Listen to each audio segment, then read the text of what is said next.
flight from Toronto landed in Lagos just after midnight. Ozioma sat in the back of the taxi, her forehead pressed against the cool glass of the window, watching the city pass by in the dark. She had not been home in 9 years. 9 years since she left with one bag, 2 dresses, and a promise she made to her mother at the departure gate. "I will come back for you, Mama. I will make everything better." And she had tried. God knows she had tried. For the first 2 years in Canada, Ozioma worked 3 jobs. She cleaned offices in the morning, waitressed through lunch and dinner, and stocked shelves at a grocery store on weekends. She slept 4 hours a night. She ate rice and beans because it was cheap, and it reminded her of home. She cried in the bathroom of the restaurant when customers were rude, and then she dried her face and went back out with a smile. But slowly, life opened up. She got into a nursing program. She studied harder than anyone in her class. She graduated near the top. She got hired at a hospital in Scarborough, and from that point on, the money started flowing home. Every single month, without fail, Ozioma sent money to her older brother, Chukwudi. He was the one still living in Owerri, close to their mother, Mama Nkechi. Their mother was 67 now, maybe older. She had never been to school. She could not read. She did not know how to use a smartphone or open a bank account, so everything went through Chukwudi.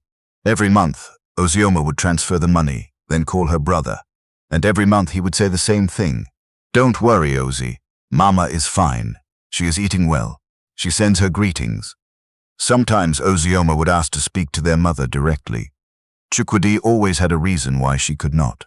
"She is sleeping. She went to the market. The network is bad today. You know how it is in this area." And Ozioma would accept it. She had no reason not to. She trusted her brother. He was older. He was there. He was family. 3 years ago, Ozioma sent Chukwudi extra money, a large sum, enough to buy a piece of land and begin building a small house for their mother, a proper house with a solid roof and running water. Every few weeks, Chukwudi sent photos, the foundation, the blocks going up, the plastering, the roofing. Ozioma saved every picture. She showed them to her colleagues at the hospital. "This is my mother's house," she would say, beaming. "I built it from here." She never questioned it, not once. Now, as the taxi drove deeper into the city, Ozioma leaned back and smiled to herself. She had told Chukwudi she was coming, but she wanted the visit to be a surprise for their mother. She imagined walking up to the new house, knocking on the door, seeing Mama Nkechi's face when she opened it. That image had carried her through the 14-hour journey. She checked into a small hotel near the main road and slept for a few hours.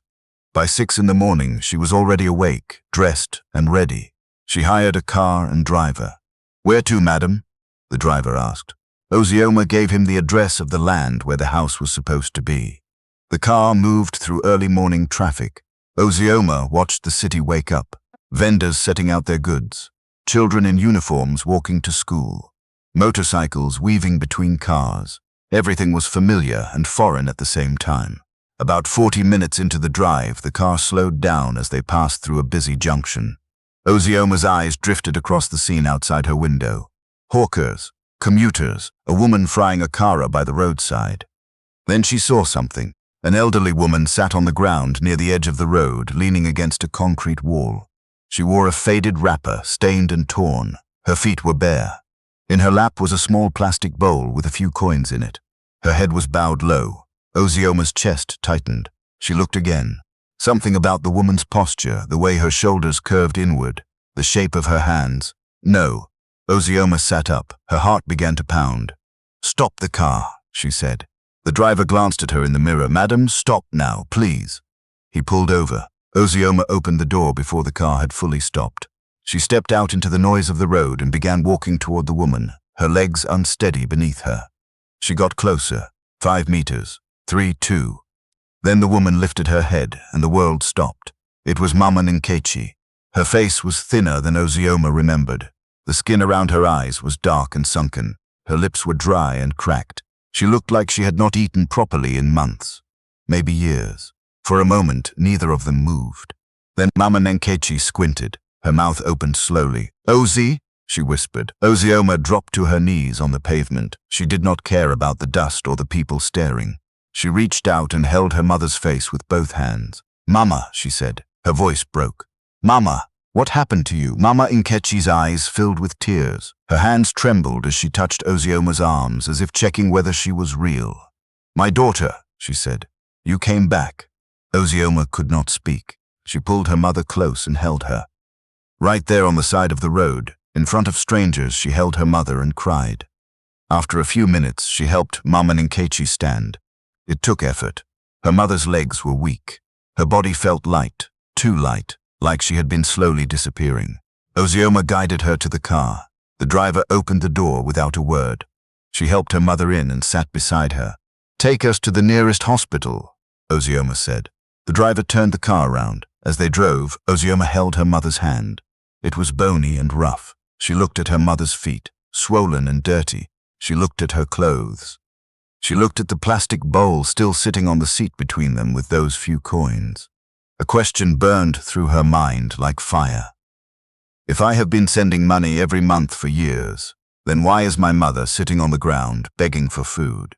At the hospital, the doctor examined Mama Nkechi carefully.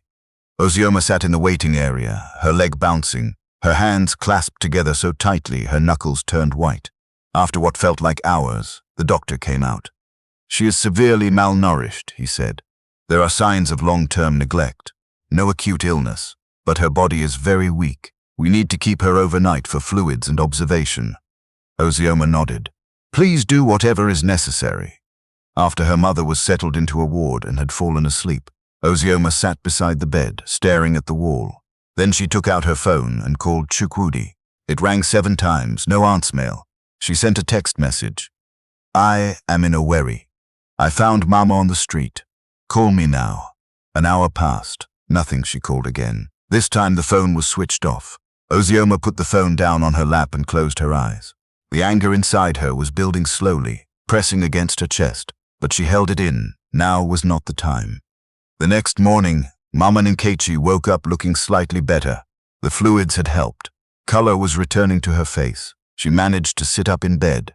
Ozioma brought her food from outside the hospital. Jollof rice, plantain, chicken.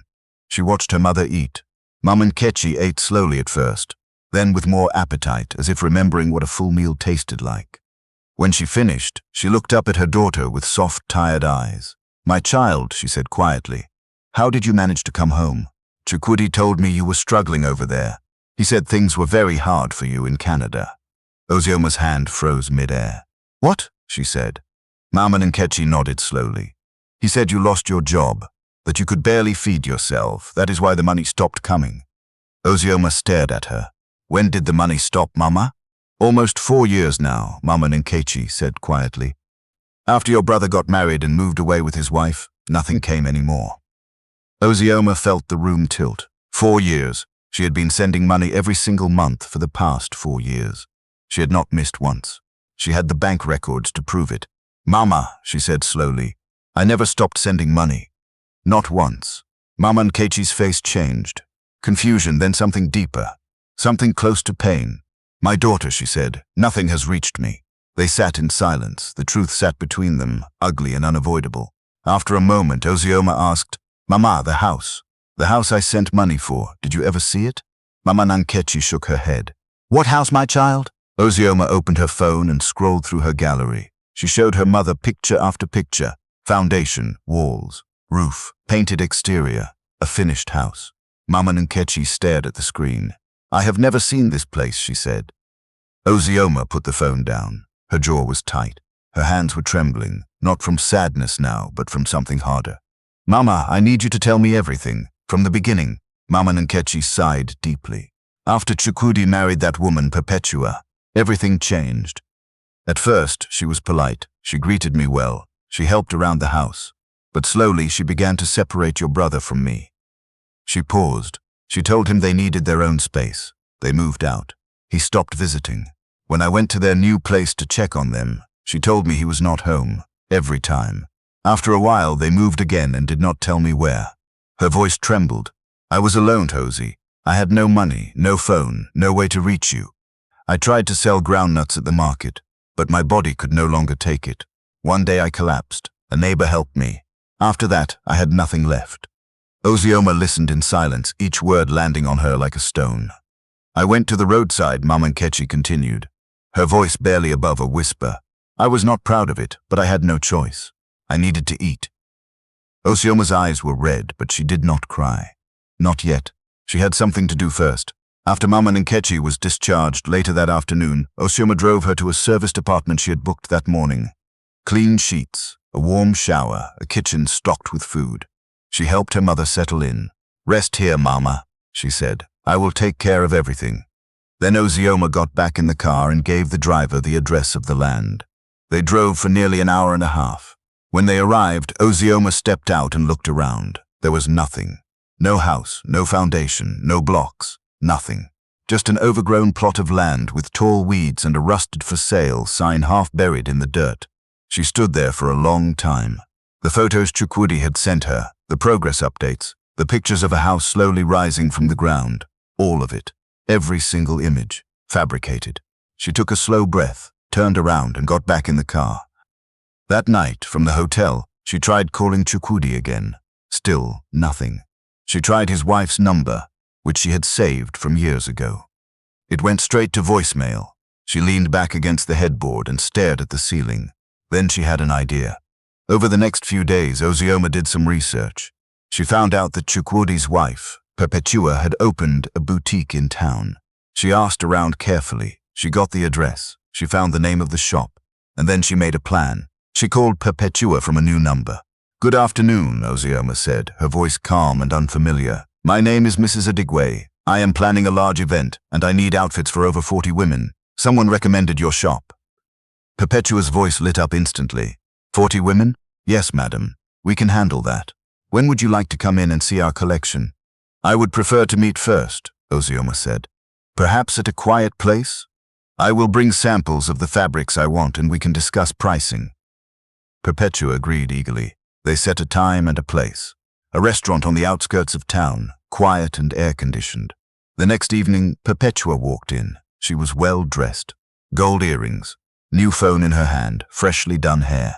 She scanned the room and spotted a woman sitting at a corner table. She walked over confidently. "Good evening, Mrs. Adigwe?" she asked. The woman at the table did not stand. She simply looked up. Perpetua's smile vanished. It was Ozioma.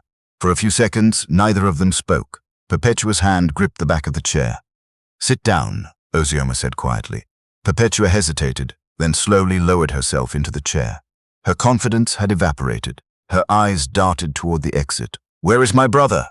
Ozioma asked. Perpetua swallowed. "He is at home." "Then call him. Tell him to come here now." Perpetua opened her mouth as if to argue, then looked over to Ozioma's face and thought better of it. She picked up her phone and made the call. Her hand was shaking. "Come to the restaurant on Okigwe Road," she said into the phone. "Come now." 20 minutes later, Chukwudi walked in. He looked different from how Ozioma remembered him. Thinner, quieter. His eyes scanned the room and found his sister sitting across from his wife. He stopped. "Ozi," he said. "Sit down," she said. He sat. The three of them were at the table now. Ozioma looked at her brother, really looked at him. He could not meet her eyes. "I found Mama begging on the roadside," Ozioma said. Her voice was steady. "I took her to hospital. She was malnourished. She told me she has not received a single naira from me in almost 4 years." Chukwudi's head dropped lower. "I went to the land," she continued. "There is no house. The pictures you sent me were lies." Silence. "I have been sending money every month, Chukwudi. Every single month. Where did it go?" Chukwudi did not answer. His hands were clasped together on the table. They were trembling. Ozioma turned to Perpetua. "I know about the boutique. I know about the new car. I know about the house you built in your own family's village. I spent the last 3 days asking questions." Perpetua's jaw tightened. She said nothing. Ozioma turned back to her brother. "Talk to me." A long pause. Then Chukwudi spoke. His voice was low and rough, as if the words had been stuck inside him for years. "Ozi, I am sorry. Sorry does not explain 4 years." He closed his eyes. When he opened them, they were wet. "After I married Perpetua," he began slowly. "Things were good at first. She was kind. She cared about Mama. She helped with everything." He paused. "But after the first year, she changed. She started asking about the money you were sending. She said as the wife of the firstborn son, she had the right to manage the household finances." He swallowed hard. "At first I told her no. The money was for Mama. It was not ours to touch. His voice broke suddenly, but she did not stop. She brought it up every day, every single day. She said I was weak.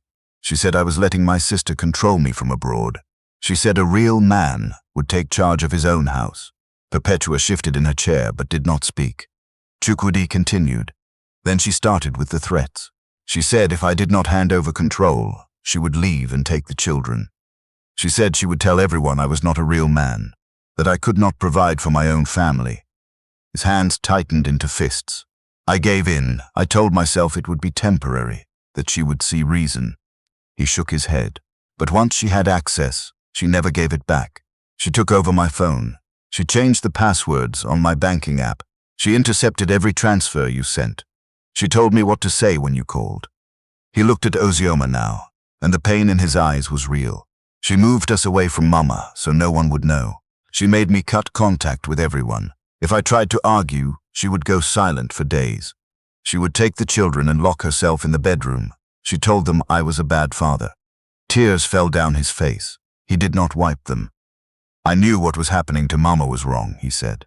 I knew it every day, but I did not know how to stop it.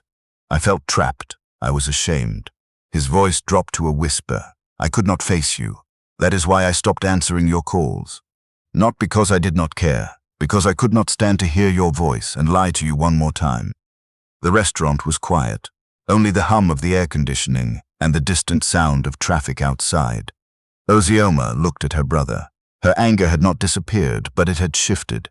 It was no longer aimed entirely at him. She could see the weight he had been carrying.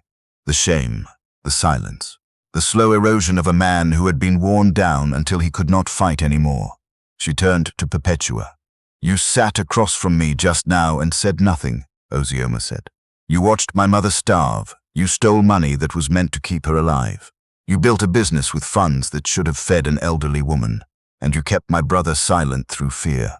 Perpetua opened her mouth. I did not. Do not, Ozioma said sharply. Do not sit here and lie to my face. Perpetua closed her mouth. Ozioma leaned forward. I have bank records.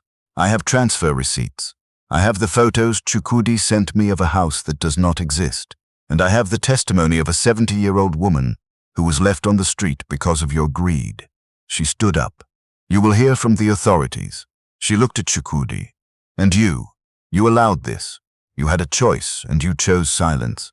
I understand you were afraid. But Mama was alone, Chukwudi. She was alone for 4 years. Chukwudi broke down completely. His shoulders shook. He pressed his hands against his face and wept. I know, he said. I know. Ozioma stood there, watching him. Something inside her softened, just slightly. Not forgiveness, not yet, but recognition. She could see that her brother was not the villain she had imagined on the plane ride over. He was something more complicated. A man who had failed the person he loved most because he could not find the courage to stand up to the person he was afraid of. Come with me, she said quietly. Mama wants to see you. Chukwudi looked up. His face was swollen and raw. She will hate me. She will not hate you. She is your mother. They drove to the apartment in silence. The journey was long. No one spoke. Perpetua was not invited. When they arrived, Ozioma opened the door to the apartment. Mama Nkechi was sitting in a chair by the window, wrapped in a clean cloth, looking out at the street below. She turned when she heard the door. Chukwudi stood in the doorway. He could not move. Mama Nkechi looked at him. Her eyes were steady. Then slowly her lips pressed together and her chin trembled. Chukwudi, she said. He fell to his knees. Right there at the door. He crawled to her feet and held her legs. Mama, he said, forgive me. Please forgive me. Mama Nkechi placed her hand on his head. For a moment she said nothing. Then she spoke softly. I prayed for you every night, she said. Even when I had nothing to eat, I prayed that my children were safe. Chukwudi sobbed harder. I am sorry, Mama. I am so sorry. Ozioma stood a few steps back. She watched her brother broken on the floor and her mother gentle even after everything. She felt the tears come. She did not stop them this time. After a long while, Mama Nkechi looked up at Ozioma. Come, my daughter. Ozioma walked forward. Mama Nkechi took both their hands. What has happened is done, she said. I am still here. Both of you are here. That is what matters now. The next morning, Ozioma went to the police with a written statement, bank records, and all the evidence she had gathered. She filed a formal complaint against Perpetua for theft, fraud, and financial exploitation of a vulnerable person. The police opened an investigation that same day. Perpetua was arrested 2 days later at her boutique. During questioning, the full extent of the scheme came to light. She had redirected Ozioma's transfers into separate accounts. She had used the funds to build a house in her family's village, start her boutique, buy a car, and fund a lifestyle she had no right to. The photos of the house she had Chukwudi send to Ozioma were taken from a real estate listing online. None of it was real. Following the investigation and court proceedings, Perpetua was found guilty on multiple counts, including theft, fraud, impersonation in financial transactions, and exploitation of a dependent elderly person. She was sentenced to prison. The court issued restitution orders for the stolen funds. There was also a custody hearing. Chukwudi, with Ozioma's support, was granted full custody of his 2 children, a boy of 6 and a girl of 4. The court found that Perpetua's pattern of manipulation and control extended to the household environment, and the children were placed in the care of their father and extended family. In the weeks that followed, Ozioma did what she had promised herself she would do. She bought a house, not a large one, but a solid, comfortable home in a quiet part of town. 3 bedrooms, a small garden, running water, a kitchen with a gas stove and a full refrigerator. On the day they moved in, Mama Nkechi stood at the front door and looked inside. She touched the wall gently, as if making sure it was real. "Is this ours?" she asked. Ozioma nodded. "This is ours, Mama." Mama Nkechi turned to Chukwudi, who was carrying his daughter on his hip. The little girl was holding a stuffed rabbit. The boy stood beside him, looking around with wide eyes. "Grandma," the boy said, "is this where we live now?" Mama Nkechi smiled. It was the first full smile Ozioma had seen from her mother in 9 years. "Yes, my child," she said. "This is home." That evening, they all sat around the kitchen table. Ozioma had cooked, nothing fancy. Rice, stew, fried plantain. The children ate happily, making a mess, laughing over nothing the way children do. Chukwudi ate quietly. He was still carrying his shame, but he was there, present, trying. Mama Nkechi ate slowly, savoring every bite. She looked around the table at her family. Then she reached out and placed her hand on Ozioma's arm. "Thank you, my daughter," she said. Ozioma covered her mother's hand with her own. "You never have to thank me, Mama." After the children were put to bed, Ozioma sat on the front step of the house. The night air was warm and still. Chukwudi came and sat beside her. For a while they said nothing. Then Chukwudi spoke. "I will spend the rest of my life making this right." Ozioma looked at him. "Then start tomorrow," she said, "and do not stop." He nodded. She looked up at the sky. She had come home expecting to surprise her mother with joy. Instead, the truth had surprised her with pain. But out of that pain, something real had been built. Not just a house, something stronger. Ozioma made a decision that night. She would extend her leave from the hospital. She would stay close, not just to provide from a distance, but to be present, to see with her own eyes, to hold her mother's hand herself, not through someone else's promise. In the evenings, they sat together on the veranda. Mama Nkechi would tell the children old stories. Chukwudi would listen quietly. Ozioma would lean against the doorframe and watch them. And sometimes, when the light was right and the laughter was real, she could almost forget everything that had happened. Almost. But she never forgot the image of her mother sitting on the roadside with a plastic bowl. She carried it with her always, not as a wound, but as a reminder. Trust without verification is not love. It is distance. And distance, if left unchecked, can become abandonment without anyone ever meaning it to be. If this story spoke to you in any way, share your thoughts in the comments. I will be reading through every single one. Another powerful story is coming very soon. Make sure you subscribe to the channel and turn on the notification bell so you do not miss it. If you enjoyed this story, like the video and share it with someone who needs to hear it. You never know whose heart it might touch. Thank you for watching.